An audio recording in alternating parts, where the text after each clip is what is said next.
Um, as far as specific foods, short of like eating soap or poison, there are really no individual foods that are bad for you. And there are no individual foods that stall fat loss. There have been foods historically that have been demonized, not as individual foods. All of them have gone through the ringer at least once, but food groups. Sugars. People will say sugars are bad for you. It's just categorically false to say that. Sugars aren't bad for you.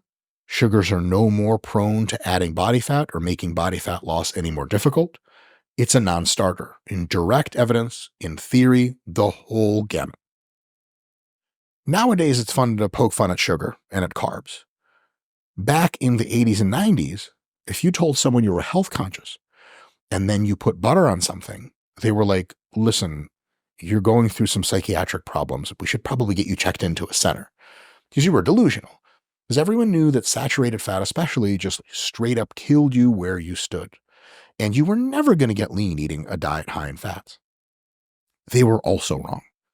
Calorie balance is so king that it doesn't discriminate hardly at all among food groups, fats versus carbs, none of that.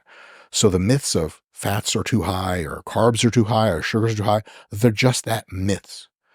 However, a very important thing to consider is the palatability of your food and the fullness factor your food gives you, because hunger's a real thing. So, you want to choose food when you're dieting for fat loss, creating a caloric deficit that does at least two things for you. One, it's not so damn delicious that you just want to eat more and more of it,